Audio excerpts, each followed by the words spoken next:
안녕하세요. 지적인 삶의 동반자, 여러분의 이야기 큐레이터입니다. 오늘 이야기가 당신의 마음에 작은 위로와 깊은 통찰을 준다면 잠시 시간을 내어 저희 채널에 구독과 좋아요로 그 마음을 표현해주세요. 여러분의 그 따뜻한 손길 하나하나가 저희에겐 더 좋은 이야기를 만들 수 있는 큰 힘이 되고 이 이야기가 필요한 더 많은 이들에게 위로의 빛을 전하는 소중한 등불이 될 것입니다. 누군가에게 마음을 줬다가 깊은 상처를 받아본 경험 있으신가요? 심장이 부서지는 것 같다는 말, 우리는 흔히 시적인 비유나 감정적인 과장이라고 생각합니다. 하지만 이것은 단순한 표현이 아닙니다. 그것은 우리 몸과 뇌에서 일어나는 거대하고 복잡한 신경화학적 사건입니다. 거절의 아픔이나 사랑하는 사람의 부재가 남긴 텅 빈 공간을 느끼는 그 순간 우리의 뇌는 단순히 감정적으로만 반응하지 않습니다. 마치 신체적인 고통을 겪을 때와 정확히 똑같은 방식으로 뇌의 특정 부위가 활성화됩니다. 가슴을 짓누르는 답답함, 속이 쓰리고 뒤틀리는 느낌, 숨을 쉬거나 제대로 생각하기조차 어려운 그 상태. 이 모든 것은 그저 머릿속 상상이 아닙니다. 그것은 당신의 몸, 당신의 뉴런, 당신의 호르몬 속에서 실제로 벌어지는 생존을 위한 투쟁입니다. 당신의 뇌가 막 비상생존 상태에 돌입한 것입니다. 이 반응의 중심에는 변연계라고 불리는 뇌의 영역이 있습니다. 우리의 감정, 동기부여, 기억을 처리하는 감정의 사령부이죠. 깊이 사랑하고 연결되었던 사람이 떠나갈 때 이 변연계는 그 상실을 나의 안전과 정체성에 대한 심각한 위협으로 해석합니다. 우리는 정서적으로 깊이 유대감을 형성했고 우리의 신경계는 그 연결이 주는 안정적인 리듬에 완전히 익숙해져 있었습니다. 당신의 뇌는 본질적으로 그 사람과 함께할 미래의 지도를 그려놓았고 그 사람의 존재로 나의 부족한 부분을 채우며 자아상을 완성해가고 있었습니다. 그래서 그 사람이 사라졌을 때 마치 내 일부가 함께 사라져버린 것처럼 느껴지는 것입니다. 사랑으로부터의 단절은 마약 금단 현상과 놀랍도록 유사합니다. 화학적으로도 그렇습니다. 옥시토신, 도파민, 세로토닌. 사랑에 빠졌을 때 우리 몸에 넘쳐 흐르던 이 행복 호르몬들은 애착 관계에 대한 보상이었습니다. 뇌는 우리에게 이렇게 말했죠. 이 느낌 정말 좋아. 여기에 머물러. 더 깊이 유대감을 형성하고 더 깊이 신뢰해. 우리는 신경학적으로 상대방의 존재의 조건화, 즉 길들여졌던 것입니다. 그런데 그 사람이 갑자기 떠나버리면 뇌는 그 보상이 어디로 사라졌는지 알지 못해 극심한 혼란에 빠집니다. 스트레스 호르몬인 코르티솔 수치가 치솟고 온몸에 퍼져나갑니다. 이성적인 판단과 합리적인 결정을 돕는 전두엽 피질은 기능이 거의 정지됩니다. 그래서 우리는 상대방에게 집착하고 휴대폰을 수시로 확인하고 지난 대화를 끝없이 되짚어보고 그가 아직 나를 신경 쓴다는 아주 작은 신호라도 필사적으로 찾게 되는 것입니다. 이것은 결코 나약함의 증거가 아닙니다. 내가 어떻게든 감정적 항상성을 되찾으려는 필사적인 몸부림입니다. 하지만 이야기는 여기서 더 깊어집니다. 실연의 아픔은 단지 그 사람에 대한 것만이 아닙니다. 그것은 우리가 그 사람에게 투영하고 의지했던 모든 것에 대한 상실입니다. 우리는 한 사람을 잃은 것이 아닙니다. 우리는 내가 꿈꾸던 미래의 한 버전을 잃었습니다. 나를 선택받고 사랑받고 아름답고 안전하다고 느끼게 해주었던 거울을 잃어버린 것입니다. 의식적이든 아니든 우리의 정체성은 그 사람의 존재와 복잡하게 얽혀 있었습니다. 그래서 그 고통은 여러 겹으로 이루어져 있습니다. 단순히 타인에 대한 슬픔이 아니라 그 사람과 함께 있을 때의 나 자신에 대한 애도인 셈입니다. 한번 생각해 보세요. 우리 행동의 95%는 잠재의식이 지배합니다. 잠재의식은 우리가 어릴 때부터 겪은 모든 감정적 경험을 빠짐없이 기록해왔습니다. 그래서 이별의 아픔을 겪을 때 그것은 단순히 성인이 되어 겪는 고통만을 자극하는 것이 아닙니다. 버림받았던 기억, 충분히 좋지 않다고 느꼈던 순간들, 타인에게 제대로 인정받지 못했던 과거의 경험들, 이 모든 오래된 감정적 기억들을 수면 위로 끌어올립니다. 이별의 고통이 때때로 감당할 수 없을 만큼 거대하게 느껴지는 이유가 바로 이것입니다. 당신은 단 하나의 사건에 반응하는 것이 아니라 잠재의식 속에 잠들어 있던 해결되지 않은 감정적 상처들의 연쇄 반응을 겪고 있는 것입니다. 이것이 시련이 때로 우리를 미치게 만드는 이유입니다.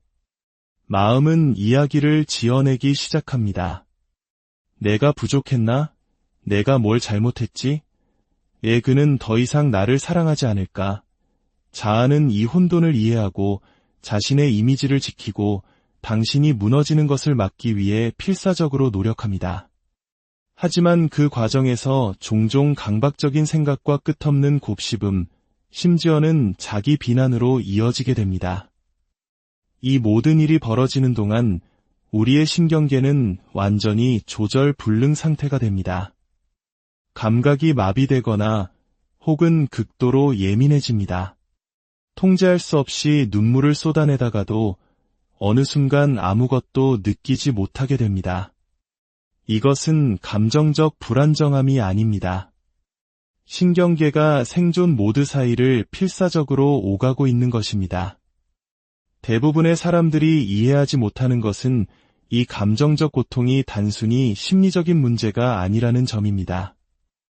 이것은 신경학적이고 생물학적인 문제입니다.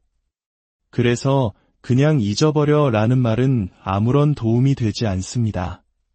하루아침에 훌을 털고 일어설 수 없습니다. 당신의 뇌는 물리적으로 재배선되어야 하고 신경계는 다시 안정을 찾아야 합니다. 그리고 여기에는 시간과 의도적인 노력, 그리고 현재에 머무는 연습이 필요합니다. 아이러니컬하게도 우리는 이 과정을 마비시키려 했습니다. 소셜미디어를 끊임없이 스크롤하고 전 연인에게 문자를 보내고 다른 사람을 급하게 만납니다. 고요함을 피하기 위해 무엇이든 합니다. 하지만 시련의 아픔을 통과하는 유일한 길은 그것으로부터 도망치는 것을 멈추고 그것을 똑바로 관찰하기 시작하는 것입니다. 내 안에서 일어나는 화학 반응의 노예가 되는 대신 그것을 조용히 지켜보는 증인이 되는 것입니다. 당신은 혼돈 그 자체가 아닙니다. 당신은 그 혼돈 뒤에 있는 고요한 인식입니다. 고통은 분명 실제하지만 그것은 동시에 신경학적 리셋, 즉 새로운 시작의 신호탄이기도 합니다. 당신이 시련을 나약함이나 실패로 보는 것을 멈추고 자기 자신과의 재연결을 위한 뇌의 필사적인 외침으로 보기 시작할 때 당신은 심오한 내면의 힘이 존재하는 공간으로 들어서게 됩니다. 당신은 깨닫게 될 것입니다. 이 고통은 당신을 파괴하려는 것이 아니라 당신을 더 깊은 차원으로 깨우려 하고 있다는 사실을 말입니다. 시련은 인간이 겪을 수 있는 가장 강렬한 감정적 경험 중 하나입니다. 그것은 우리를 발가벗기고 숨겨왔던 상처를 드러내며 우리가 무시하거나 부정해왔던 자기 자신의 모습과 정면으로 마주하게 만듭니다. 하지만 바로 그 날것의 감정의 땅 속에 숨겨진 초대장이 있습니다. 그것은 사랑, 자존감, 그리고 현실 그 자체를 보는 방식을 재정의할 수 있을 만큼 깊은 변화의 기회입니다. 이것이 바로 감정의 연금술의 본질입니다. 당신을 부수기 위해 닥쳐온 고통을 가져다가 당신을 완전히 새롭게 만드는 에너지로 바꾸는 능력 말입니다. 감정의 연금술은 피상적인 수준에서 일어나지 않습니다. 괜찮은 척하거나 강한 척하는 가면을 쓴다고 해서 얻어지는 것이 아닙니다. 그것은 정체성이 흔들리고 신경계가 여전히 상실의 메아리로 울리는 그 불편한 고요함 속에서 시작됩니다. 그것은 당신이 고통으로부터 도망치지 않고 그것과 함께 앉아 온전히 느끼고 판단 대신 연민으로 그것을 마주하기로 선택할 때 시작됩니다. 대부분의 사람들은 이렇게 하지 않습니다. 주의를 딴 데로 돌리고 슬픔을 억누르거나 엉뚱한 곳에서 인정을 구합니다. 하지만 당신이 그 고통 속에서 자기 자신과 함께 머물기로 선택할 때 심오한 변화가 펼쳐지기 시작합니다. 우리의 감정적 신체는 하나의 밭과 같습니다. 그곳에는 에너지와 기억, 그리고 감정의 잔여물이 담겨 있습니다. 모든 시련은 일종의 에너지적 흉터, 즉 흔적을 남깁니다.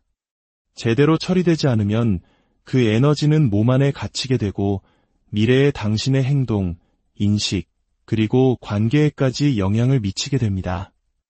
상대는 바뀌었는데 똑같은 감정적 패턴을 반복하는 사람들을 보신 적 있나요? 그것이 바로 이 때문입니다. 마음이 잊어버린 것을 몸은 기억하고 있기 때문입니다. 하지만 여기 아름다운 진실이 있습니다. 고통을 통해 암호화된 것은 지금 이 순간에 대한 온전한 현존을 통해 다시 암호화될 수 있다는 것입니다. 바로 여기에 당신의 힘이 있습니다. 변화는 당신이 무의식의 영역으로 의식을 가져올 때 시작됩니다. 감정적 고통에 자동적으로 반응하는 것을 멈추고 대신 그것을 관찰하기 시작할 때, 즉, 그 고통이 몸에 어디에 머무는지, 어떻게 심장을 뛰게 하는지, 긴장감이 어디에 쌓이는지를 알아차릴 때 당신은 그 악순환의 고리를 끊게 됩니다. 당신은 더 이상 감정의 희생자가 아니라 의식적인 창조자의 역할로 들어서는 것입니다. 감정의 연금술은 슬픔을 지혜로, 배신을 건강한 경계선으로, 상실을 자기 발견의 기회로 바꾸는 것을 의미합니다. 그리고 이를 위한 방법은 외부 환경을 통제하려 애쓰는 것이 아니라 당신의 내면 환경을 조절하는 것입니다. 대부분의 사람들은 외부의 무언가를 바꿈으로써 치유되려고 합니다. 그들은 관계의 매듭을 원하고 사과를 원합니다. 상대방이 돌아오거나 자신을 이해해 주기를 바랍니다. 하지만 그것은 당신의 에너지를 계속 그들에게 묶어두는 행위입니다. 당신의 힘을 여전히 그들의 손에 쥐어주는 것과 같습니다. 진정한 변화는 당신이 자신의 주의력을 되찾기로 결심할 때 일어납니다. 당신의 주의력은 곧 에너지입니다. 배신당했던 순간을 되새기거나 복수를 상상할 때마다 당신은 과거에 먹이를 주고 있는 것입니다. 더 이상 존재하지 않는 것에 당신의 소중한 감정적 화폐를 지불하고 있는 셈입니다. 하지만 당신이 자신의 인식을 바로 지금 당신의 몸 안으로 다시 가져올 때 당신은 그 에너지를 되찾기 시작합니다. 흩어졌던 당신 자신의 조각들을 모아 다시 정렬하는 것입니다. 의식적으로 처리된 고통은 연료가 됩니다.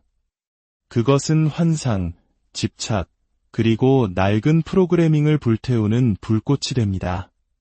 그것은 당신이 어디서 당신의 자존감을 타인에게 맡겨버렸는지, 어디서 당신의 직감을 무시했는지, 어디서 당신이 마땅히 받아야 할 것보다 못한 대우를 받아들였는지를 드러내는 위대한 스승이 됩니다.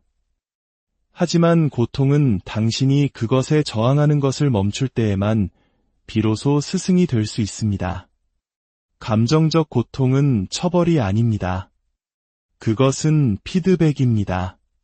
당신 안에 무언가가 진화할 준비가 되었고 주목받을 준비가 되었으며 치유될 준비가 되었다는 신호입니다.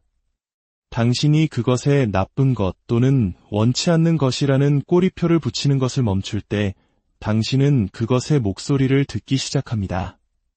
그리고 그 경청 속에서 당신은 변화하기 시작합니다. 이것이 바로 연금술입니다. 고통을 이용해 자신이나 타인을 공격하는 대신 그것을 당신의 중심으로 돌아가는 관문으로 사용하는 것입니다. 당신은 새로운 질문을 던지기 시작합니다. 이 경험은 내 안에 어떤 믿음을 드러냈는가? 나는 어디서 나의 힘을 넘겨주었는가? 지금 당장 나의 어떤 부분에 나 자신의 사랑과 인정이 필요한가? 이것들은 쉬운 질문이 아니지만 상처를 지혜로 바꾸는 바로 그 질문들입니다. 당신의 치유가 다른 누군가의 행동에 달려있지 않다고 결심하는 순간 당신 안에서 잠자고 있던 일부가 깨어납니다. 바로 내면의 창조자입니다. 이 버전의 당신은 강력함을 느끼기 위해 복수가 필요하지 않습니다. 가치 있음을 느끼기 위해 관심이 필요하지 않습니다. 평화를 찾기 위해 사과가 필요하지 않습니다. 그것은 자기 존중, 자기 조절, 그리고 내면의 정열에 뿌리를 둔 새로운 감정의 기준선을 만들어냅니다. 그것이 바로 감정의 연금술입니다. 당신은 고통을 회피하는 것이 아니라 그것을 통합하고 있습니다.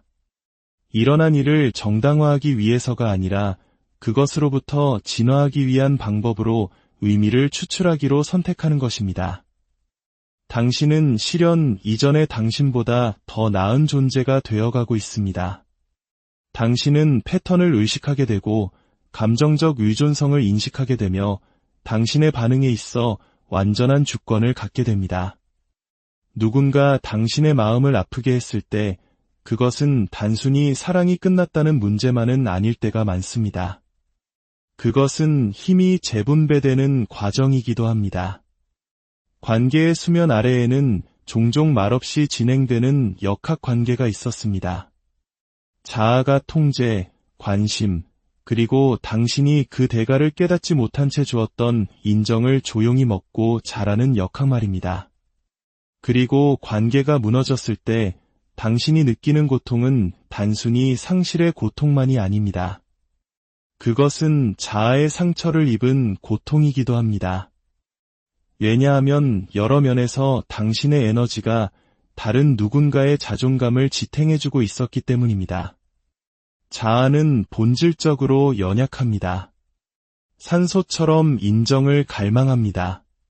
존경받고 필요로 여겨지고 부러움을 사고 통제하고 싶어 합니다. 낭만적인 관계, 특히 한 사람이 감정적으로 지배적이거나 미묘하게 조종하는 관계에서 결국 떠나거나 배신하는 파트너의 자아는 종종 이상화되는 역학관계를 통해 자양분을 얻습니다. 당신은 주고 그들은 받습니다. 당신은 투자하고 그들은 자신이 중요한 사람이라고 느낍니다. 당신은 노력하고 그들은 힘을 느끼기 위해 딱 그만큼만 뒤로 물러섭니다. 그들은 쫓기는 것, 용서받는 것, 당신의 감정 세계의 중심이 되는 것을 즐깁니다. 이것이 항상 악의적으로 행해지는 것은 아닙니다. 무의식적일 수 있지만 그것은 분명히 존재합니다. 그리고 그런 사람이 당신의 마음을 아프게 할 때 고통에 더 깊은 층이 있는 이유가 바로 이것입니다. 그들이 결코 당신만큼 감정적으로 투자하지 않았다는 깨달음 말입니다. 그 순환을 깨는 것은 복수나 그들에게 당신의 가치를 증명하는 것이 아닙니다. 그들의 자아를 진정으로 산산조각 내는 것은 내면의 변화에서 비롯된 무관심입니다. 당신이 당신의 에너지를 거두기 시작할 때 게임으로서가 아니라 조종으로서가 아니라 당신의 힘을 되찾는 자연스러운 부산물로서 거두기 시작할 때 그들은 그것을 느낍니다. 한때 당신의 끊임없는 에너지 공급을 먹고 자랐던 그들의 자아는 그 진공 상태를 감지합니다. 그리고 통제하거나 인정을 구하는 자아를 무시당하는 것보다 더 불안하게 만드는 것은 없습니다. 분노 속에서 차단당하는 것이 아니라 공개적인 분노로 비난받는 것이 아니라 평화 속에서 잊히는 것 말입니다. 진정한 단절은 반면에 자아가 견딜 수 없는 거울입니다. 왜냐하면 그것은 아무것도 되비춰주지 않기 때문입니다. 아무런 공급을 주지 않고 아무런 반응도 제공하지 않습니다. 그리고 그 침묵 속에서 자아는 무너지기 시작합니다. 그러나 이 침묵은 텅 빈 것이 아닙니다. 그것은 분노보다 훨씬 더 강력한 무언가로 가득 차 있습니다. 바로 자기 인식입니다. 당신은 감정적 패턴을 명확하게 보기 시작합니다. 당신의 베풀미 선택받고 싶은 필요와 어떻게 연결되어 있었는지, 당신의 용서가 때로는 버림받을 것에 대한 두려움에 뿌리를 두고 있었는지, 당신의 사랑이 감정적으로 다가갈 수 없는 누군가에게 충분한 존재가 되고 싶은 욕망과 어떻게 얽혀 있었는지를 인식하기 시작합니다. 그리고 일단 그것을 보고 나면 이전으로는 돌아갈 수 없습니다. 이 인식은 그들이 당신보다 우월했다는 환상을 깨뜨립니다. 그것은 힘의 불균형을 해소합니다. 그리고 그 변화와 함께 그들의 자아는 당신에 대한 통제력을 잃습니다. 당신이 감정 개임을 멈출 때 일어나는 조용한 혁명이 있습니다. 당신이 그들의 가치가 당신을 어떻게 대했는지와 결코 연결된 적이 없다는 것을 명확히 봄으로써, 당신의 환상을 해소함으로써 당신은 그들의 자아를 해체합니다. 그들의 행동은 당신의 것이 아니라 그들 자신의 내면 세계의 반영이었습니다. 그리고 당신이 그 진실에 닻을 내릴 때 당신은 감정적 거래에 참여하는 것을 완전히 멈춥니다. 세상은 시끄러운 퇴장과 공개적인 힘의 선언을 찬양하지만 우리는 가장 조용한 행동이 종종 가장 깊은 힘을 지닌다는 것을 잊곤 합니다. 실현 후에 대부분의 사람들은 소음을 통해 반응하도록 조건화되어 있습니다. 극적인 대결, 긴 문자 메시지, 수동 공격적인 소셜미디어 게시물, 또는 질투심을 유발하기 위해 계산된 움직임들. 하지만 그 모든 소음은 순간적으로는 만족스러울지 몰라도 여전히 반응일 뿐입니다. 그리고 반응은 에너지가 외부로 끌려나가는 것을 의미합니다. 그것은 당신을 당신의 평화를 깨뜨린 바로 그 사람 주위의 궤도에 계속 머물게 합니다. 하지만 침묵, 진짜로 기반이 잡히고 흔들리지 않는 침묵은 반응의 부재가 아닙니다. 그것은 당신이 힘으로 돌아가는 시작입니다. 당신이 침묵을 선택할 때 처벌하기 위해서가 아니라, 도발하기 위해서가 아니라 치유하기 위해 선택할 때 당신은 급진적인 무언가를 하고 있는 것입니다. 당신은 감정적인 체스 게임에서 빠져나오고 있습니다. 당신의 가치가 참여를 통해 증명되는 역학의 먹이를 주기를 거부하는 것입니다. 침묵 속에서 당신은 그들의 언어로 말하는 것을 멈춥니다. 그리고 그렇게 함으로써 당신은 당신 자신의 언어로 말하기 시작합니다. 우리가 말하는 종류의 침묵은 수동적이지 않습니다. 그것은 능동적입니다. 그것은 의식적이며 자기 인식으로 가득 차 있고 존엄성에 닻을 내리고 있습니다. 그것은 이렇게 말합니다. 나는 더 이상 나의 가치를 설명할 필요가 없다.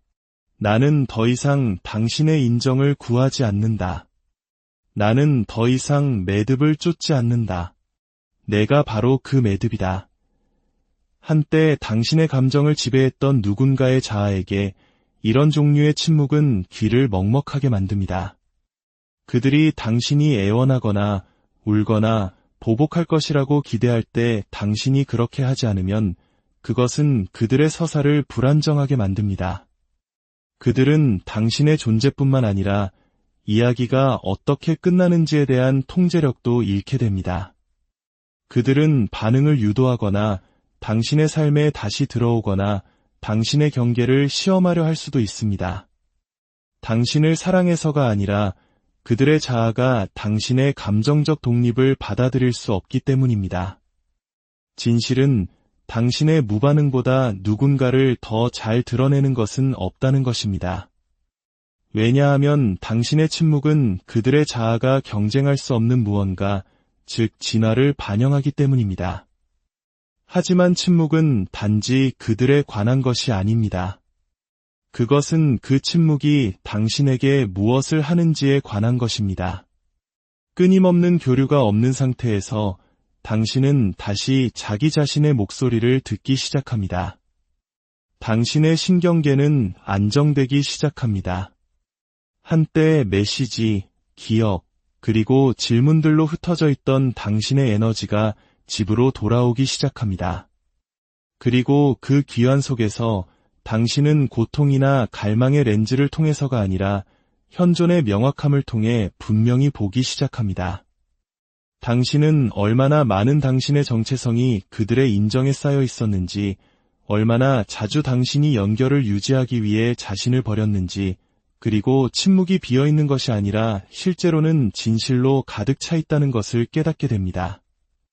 조용한 변화는 가장 큰 소리를 냅니다.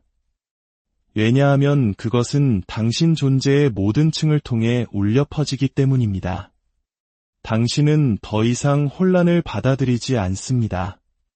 당신은 빵 부스러기 같은 애정에 반응하는 것을 멈춥니다. 당신은 더 이상 애매한 신호로 소통했던 누군가에게 답을 구걸하지 않습니다. 말이 아닌 당신의 에너지로 표현되는 그 명확함은 어떤 대결보다도 더 큰 소리를 냅니다. 그것은 이렇게 말합니다. 나는 진실을 보았고 나는 나 자신을 선택한다. 이 침묵 속에는 진정한 변화가 시작되는 신성한 고요함이 형성됩니다. 더 이상 그들이 무엇을 하고 있는지 또는 말하고 있는지에 몰두하지 않으면서 당신의 주인은 내면으로 돌아옵니다. 당신은 연락하지 않을 때 어떤 감정이 일어나는지, 그들의 프로필을 확인하고 싶은 충동에 저항할 때 어떤 생각이 떠오르는지 알아차리기 시작합니다. 이것이 진짜 작업이 시작되는 곳입니다. 그들을 바꾸는 것이 아니라 당신 자신을 마주하는 것입니다. 조용한 변화는 전술이 아닙니다. 조종이 아닙니다. 무기로 사용되는 감정적 철수도 아닙니다. 그것은 당신의 가치를 위해 논쟁하고, 증명하고, 쫓고, 설명하는 것을 멈추기로 한 선택입니다. 그것은 당신이 그들로부터 아무것도 필요로 하지 않게 되는 순간입니다. 사과도, 명확함도, 인정도 아닌 그 모든 것을 자기 자신에게 되돌려주기 시작하는 것입니다. 한때 그들의 주의를 끄는 데 투자되었던 에너지는 이제 당신 자신의 영혼을 수리하고 자신과의 신뢰를 재건하고 당신 자신의 주파수로 돌아오는 데 사용되고 있습니다. 이 침묵은 벽이 아닌 경계가 됩니다. 그것은 나는 더 이상 나를 혼란스럽게 하거나 지치게 하거나 위축시키는 에너지에 접근할 수 없다고 말합니다. 그리고 그것을 느끼는 것은 그들뿐만이 아닙니다. 친구들이 알아차리고 가족이 감지합니다. 당신의 자세가 바뀌고 말투가 달라집니다. 당신은 다르게 행동합니다. 왜냐하면 진정한 단절은 자신을 알릴 필요가 없기 때문입니다. 그것은 당신의 에너지를 통해 말하고 당신의 존재를 통해 빛나며 당신이 항상 너무 컸다는 것을 이제 깨달은 식탁에서 부스러기를 구걸하기를 거부하는 당신의 모습에서 드러납니다. 실현 후 모든 것이 낯설게 느껴지는 순간이 옵니다. 거울에 비친 당신의 모습, 하루의 리듬, 심지어 내면의 목소리까지도요. 그것은 단지 누군가 당신을 떠나거나 배신했기 때문만이 아닙니다. 그것은 한동안 알게 모르게 당신이 자기 자신 안의 왕좌를 포기했기 때문입니다. 당신은 다른 사람의 의견, 행동 또는 애정이 당신의 가치를 측정하는 척도가 되도록 내버려 두었습니다. 그리고 그들이 떠나거나 당신의 마음을 아프게 했을 때 그들은 단지 그들의 존재만을 가져간 것이 아니라 당신의 힘의 감각도 함께 가져갔습니다. 하지만 여기 진실이 있습니다. 그들은 결코 그 힘을 가진 적이 없었습니다. 당신이 단지 그것이 당신의 것이었음을 잊었을 뿐입니다. 내면의 왕좌를 되찾는 것은 당신이 다른 사람의 인식에 의해 형성되기 이전에 당신이 누구였는지를 기억하는 것에 관한 것입니다. 이 되찾음은 시끄럽지 않습니다. 그것은 당신이 떠나간 것을 쫓는 것을 멈추기로 결심할 때 시작됩니다. 당신이 잠시 멈추고 그들이 당신을 선택해주기를 바랐던 당신의 필요가 아직 자기 자신을 선택하지 않았던 당신의 일부에서 비롯되었다는 것을 깨달을 때 시작됩니다. 내면의 왕좌를 되찾는 것은 급진적인 행동, 즉 정직에서 시작됩니다. 당신은 부스러기 같은 사랑을 받아들였던 당신 자신의 부분을 마주해야 합니다. 혼자가 되는 것보다 낫다고 생각했기 때문에 침묵, 불일치, 최소한의 노력에 안주하고 용납했던 부분들 말입니다. 당신은 그 부분들을 수치심이 아닌 연민으로 바라봅니다. 왜냐하면 그들은 그들이 가진 감정적 도구로 최선을 다하고 있었기 때문입니다. 그들은 약하지 않았습니다. 그들은 상처받았을 뿐입니다. 내면의 왕좌를 되찾을 때 당신은 다른 언어를 말하기 시작합니다. 당신은 더 이상 버림받을까봐, 충분히 좋지 않을까봐, 사랑받지 못할까 봐 두려워하며 말하지 않습니다. 당신은 진실을 말합니다. 그리고 진실은 이렇게 들립니다. 나는 더 이상 사랑을 쫓지 않는다. 내가 사랑 그 자체가 된다. 나는 더 이상 인정을 구걸하지 않는다. 내가 누구인지 기억한다. 그리고 이 내면의 언어는 당신의 외부 현실을 바꿉니다. 왜냐하면 사람들은 당신의 말이 아니라 당신의 에너지에 반응하기 때문입니다. 그리고 당신의 에너지가 내가 근원이다 라고 말할 때 세상은 그것을 당신에게 되비쳐주기 시작합니다. 당신은 다르게 움직이기 시작합니다. 당신은 더 이상 과도하게 설명하지 않습니다. 당신은 경계가 벽이 아니라는 것을 깨닫습니다. 그것들은 가치의 선언입니다. 당신의 영혼을 욕되게 하는 무언가에 아니오라고 말할 때마다 당신은 당신의 왕좌에 예라고 말하고 있는 것입니다. 당신은 두려움으로 요새를 짓는 것이 아니라 진실로 신전을 짓고 있습니다. 오직 정렬된 에너지만이 들어올 수 있는 곳, 당신의 마음이 숨겨지지 않고 보호되는 곳입니다. 이 내면의 변화는 당신을 차갑게 만들지 않습니다. 그것은 당신을 명확하게 만듭니다. 당신은 더 이상 당신을 완성시켜줄 누군가를 찾지 않습니다. 당신은 이미 온전합니다.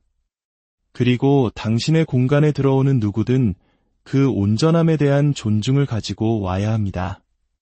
그것을 고치기 위해서가 아니라, 채우기 위해서가 아니라 존중하기 위해서 말입니다.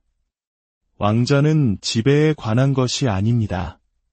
그것은 정렬에 관한 것입니다. 칭찬이 없을 때조차도 당신의 가치를 기억하는 당신의 버전을 구현하는 것에 관한 것입니다. 내면의 왕좌를 되찾을 때 당신은 연기하는 것을 멈춥니다. 행복, 성공, 아름다움 또는 힘을 겉모습을 위해 연기하는 것을 멈춥니다. 당신은 그저 존재합니다.